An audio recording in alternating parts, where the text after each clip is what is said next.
오늘은 마크 웨이드, 리코 타마키, 클레이튼 헨리, 마이클 셀퍼, 스카일러 패트리지, 매트 헐룸스, 그리고 마리사 루이스가 참여한 액션 코믹스의 118호에 대해 이야기해보겠습니다. 팬텀 이야기는 이번 주에도 이어집니다.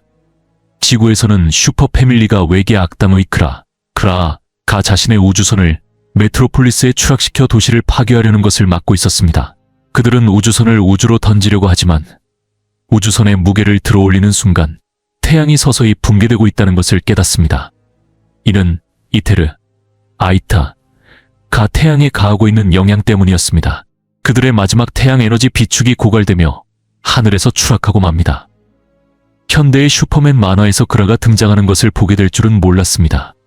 그는 거의 모두가 잊고 있던 아주 오래된 슈퍼맨 악당 중 하나입니다. 물론 마크 웨이드는 그를 기억하고 있었습니다.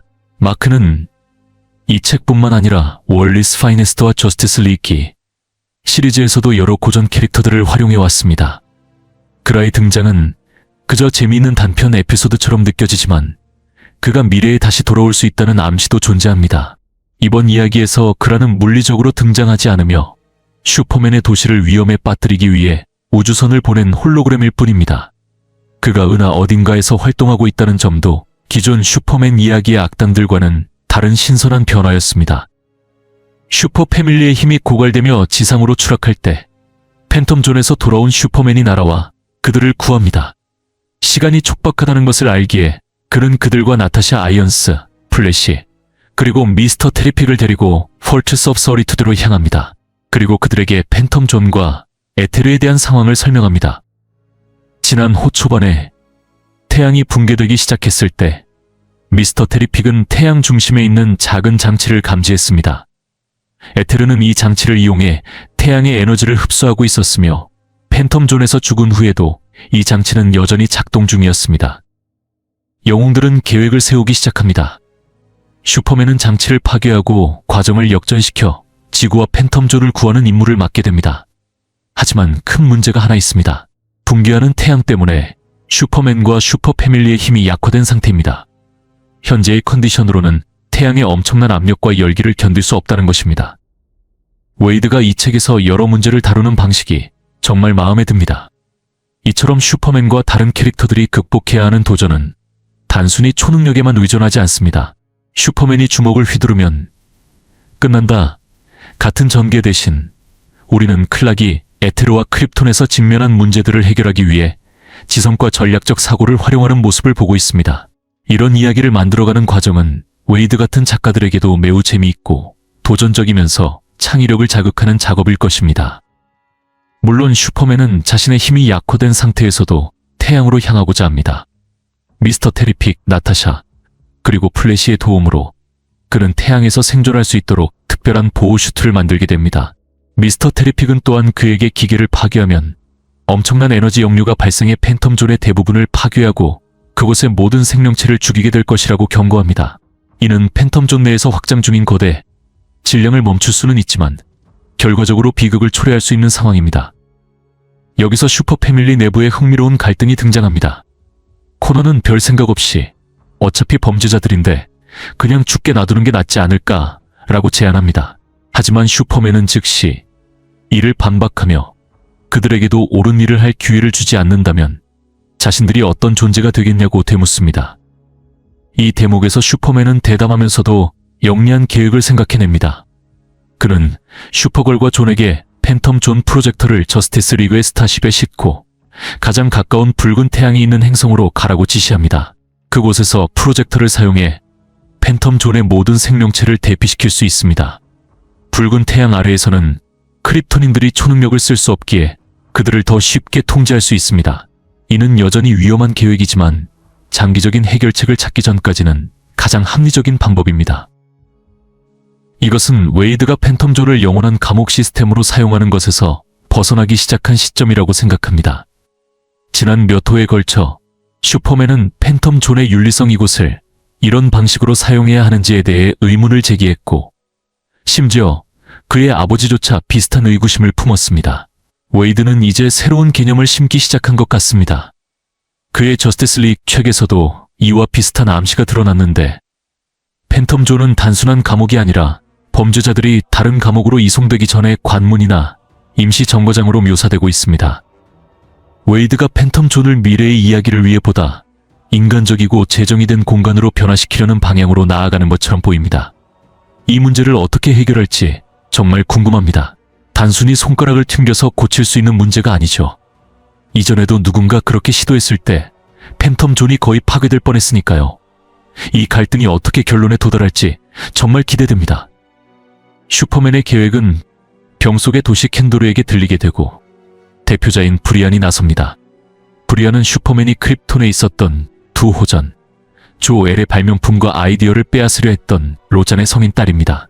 브리안은 슈퍼맨에게 죄수들을 석방하는 것은 공식적인 사면이 없는 한 불법이라고 전합니다.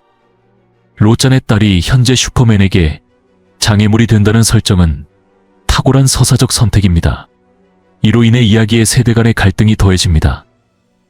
조엘이 로잔과 그의 시대착오적이고 탐욕스러운 통치에 맞서 싸웠다면 이제 클락이 그의 딸과 대립하고 있는 것입니다.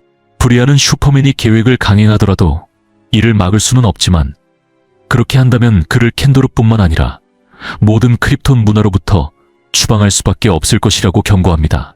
이는 사실상 엘 가문을 크립톤 문화와 사회에서 완전히 지워버리는 결과를 초래할 것입니다. 이 전개는 예상치 못한 방향으로 흐릅니다. 슈퍼맨이 자신의 크립톤 유산 그의 삶의 중요한 부분에서 추방될 위험에 처한 것입니다. 이는 가볍게 넘길 수 없는 중대한 결과이며 웨이드가 이 아이디어를 어떻게 풀어나갈지 더욱 궁금해집니다. 이 주제는 강력하며 더 깊이 탐구되기를 바라지만 여기서는 짧게 언급되고 넘어갑니다. 슈퍼맨은 계획을 강행하며 플래시, 미스터 테리픽, 그리고 나타샤가 그에게 주어진 짧은 시간 안에 보호 슈트를 최대한 완성한 것을 확인합니다. 철의 사나이는 태양을 구하기 위해 슈트를 착용하고 준비를 마칩니다. 한편 슈퍼걸과 존은 저스티스 리그의 스타쉽을 타고 태양계 밖으로 나갑니다. 슈퍼맨이 태양으로 날아간 순간 우리는 매우 인상적인 장면을 보게 됩니다. 그는 모넬에게 연락을 취합니다. 모넬은 팬텀 킹의 우주선에 있던 기술 덕분에 이 모든 상황을 관찰할 수 있었습니다. 모넬은 클락이 무엇을 하려는지 알고 있으며 이 순간 영웅다운 깨달음을 맞이합니다. 그는 여전히 중독된 상태라서 팬텀 존을 떠날 수 없다는 것을 이해하고 대신 친구에게 자신은 걱정하지 말고 다른 이들을 구하는 데 집중하라고 다독입니다. 이 대화는 우주선에 타고 있던 다른 죄수들 귀에도 들어갑니다. 이 전개는 두 가지 방향으로 흘러갈 수 있습니다. 첫 번째 가능성은 모넬의 부하들이 자칭 지도자가 자신들의 안전을 우선시하며 행동하는 것을 듣고 마음이 움직여 슈퍼맨과 모넬을 돕기로 결심하는 것입니다. 이것은 그들에게 변화와 갱생의 가능성을 보여주는 전환점이 될 수 있습니다. 하지만 우리가 여러 번 보아왔던 것처럼 상황이 반대로 흘러갈 수도 있습니다. 이 죄수들은 기회가 있을 때마다 폭력에 의존했으며 그것이 바로 에테르가 그들을 배신한 이유 중 하나였습니다. 이런 패턴이 반복된다면 그들은 슈퍼맨이나 모넬을 동맹이 아닌 장애물로 여겨 죽이려고 할지도 모릅니다. 저는 이 이야기가 악순환을 끊는 내용이 되길 바라고 있습니다. 즉, 죄수들이 변할 수 있고 갱생될 수 있다는 것을 보여줄 가능성 말입니다. 하지만 솔직히 그것이 이 이야기가 나아가는 방향인지 확신할 수는 없습니다. 한편 존과 카라는 멋진 순간을 공유하게 됩니다. 이때 카라는 칸도르에서 카렐이 얼마나 존경받는 인물인지 다시금 이야기합니다. 그녀는 클락이 칸도르를 방문할 때 불편해하는 이유를 설명하는데 칸도르인들은 그를 신처럼 여기며 그렇게 대우하기 때문입니다. 이는 클락이 브레이니악으로부터 그들을 구해냈기 때문입니다. 하지만 이러한 존경에도 불구하고 클락은 칸도르인들이 팬텀 존의 죄수들을 구하려는 자신의 행동을 이유로 그를 추방할지도 모른다는 사실에 깊이 상처받고 배신감을 느끼고 있습니다. 카라는 이를 매우 잘 설명합니다. 클락은 죄수들에게도 칸도르인들에게 베풀었던 것과 똑같은 친절을 베풀고 있을 뿐입니다. 하지만 칸도르인들은 이를 다르게 봅니다. 칸도르인들은 슈퍼맨의 행동을 깊은 배신으로 받아들이며 이는 그를 충격에 빠뜨립니다. 클락은 그들에게 친절을 베풀면 그들 또한 다른 이들에게 친절을 베풀게 될 것이라 믿었습니다. 하지만 현실이 그렇지 않다는 사실은 그를 매우 불안하게 만듭니다. 이전에 언급한 것처럼 슈퍼맨이 자신의 크립톤 유산으로부터 추방당할 위기에 처하는 것은 매우 흥미로운 아이디어입니다. 이 개념은 다양한 가능성을 내포하고 있으며 웨이드는 이 주제를 반드시 앞으로 더 깊이 탐구해야 합니다. 이는 단순히 설정만 던져놓고 끝낼 수 있는 이야기가 아니며 의미 있는 전개가 필요합니다. 슈퍼걸과 슈퍼맨이 붉은 태양의 행성에 도착한 후 클락은 태양으로 돌진하며 엄청난 고통을 견딥니다. 보호 슈트를 입고 있음에도 불구하고 슈트는 서서히 타버리며 그를 무방비 상태로 만들고 약화된 상태에서 태양의 중심부에 남게 됩니다. 동시에 존과 카라는 행성에 착륙해 팬텀 존 프로젝터를 배치하고 죄수들을 맞이할 준비를 합니다. 하지만 포털을 통해 나오는 죄수는 아무도 없습니다. 슈퍼맨은 고군분투하며 마침내 태양 에너지를 빨아들이는 장치를 발견합니다. 남은 마지막 힘을 다해 그는 기계를 부숴버리며 에테르의 에너지 흡입 장치를 비활성화합니다. 태양이 원래 상태로 돌아오자 슈퍼맨의 힘이 되살아나며 그의 몸을 가득 채웁니다. 슈퍼맨의 시야와 청력이 다시 선명해지는 순간 그는 경악스러운 사실을 깨닫습니다. 팬텀 존 죄수들이 포털을 통해 도착하고 있었던 것입니다. 그들은 붉은 태양의 행성 대신 에테르의 태양 속 장치를 이용해 태양의 중심부로 이동했습니다. 더 나쁜 점은 죄수들 역시 태양의 노란빛 아래에서 슈퍼맨과 같은 초능력을 얻게 되었다는 것입니다. 이것은 슈퍼맨에게 최악의 상황입니다. 강력한 살인자들이 그와 동등한 힘을 지닌 채 그들을 가둔 자의 아들에게 복수하려고 몰려들고 있습니다. 다음 호에서는 전면적인 전투가 펼쳐질 가능성이 높지만 웨이드가 또 다른 예상치 못한 반전을 준비했을 수도 있습니다. 어쩌면 제가 언급했던 악순환을 끊고 죄수들이 구원을 찾는 이야기가 실제로 등장할지도 모르겠습니다. 아마도 모넬이 그들을 위해 했던 행동을 들은 죄수들이 슈퍼맨을 돕게 될 수도 있겠죠. 하지만 그럴 가능성은 낮아 보입니다. 그래도 이런 식으로 클리프행어를 끝맺는 것은 흥미로운 추측을 유발하며 다음 호가 정말 기다려집니다. 슈퍼맨의 태양 속 모험 이후 마리코 타마키의 슈퍼걸 이야기가 돌아옵니다. 내일의 여인인 슈퍼걸은 죄수 890힐에 의해 꿈같은 상태에 빠지게 됩니다. 그 순간 파워걸은 그녀의 텔레파시 능력과 슈퍼걸과의 다중우주적 연결을 통해 무언가 잘못되었음을 즉시 감지합니다. 그녀는 이 능력을 사용해 슈퍼걸과 연결되어 그녀를 감옥에서 해방시키는 데 도움을 줍니다. 이 부분은 리아 윌리엄스가 이끌었던 파워걸의 스토리와 잘 맞물린다는 점에서 정말 마음에 듭니다. 페이지, 파울와 슈퍼걸 사이의 연결이 매우 잘 발전되어 왔으며 두 캐릭터의 관계를 더욱 만족스럽게 완성하고 있습니다. 페이지는 카라와 차별화되는 독특한 능력을 부여받았고 이를 통해 독립적인 캐릭터로 자리잡게 되었습니다. 그녀의 이런 능력이 이번에도 슈퍼걸을 돕는 장면에서 멋지게 활용되었습니다. 그럼에도 불구하고 이 흥미로운 스토리 아이디어들이 효과적으로 구현되고 있다고는 생각하지 않습니다.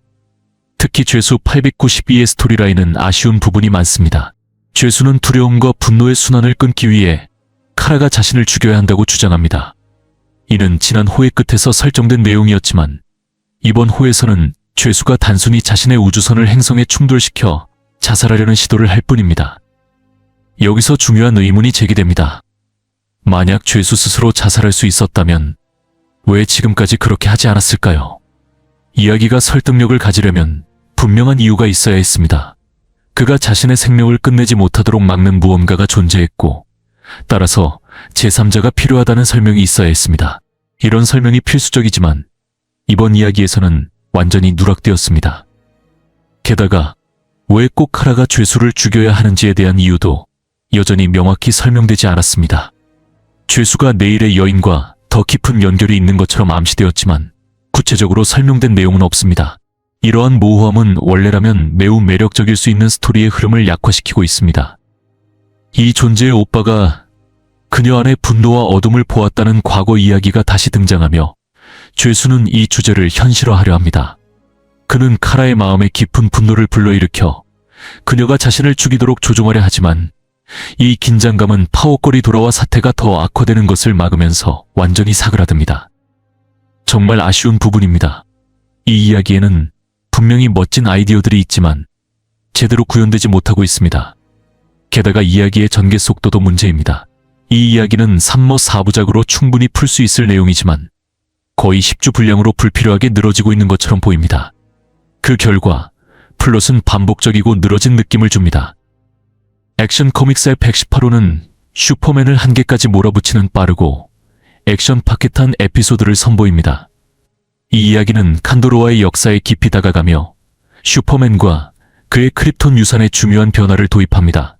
앞으로 나올 이슈들에서 제대로 풀어나간다면 슈퍼맨이 두 세기의 아들로서 새로운 드라마와 탐구의 기회를 열어줄 수 있을 것입니다.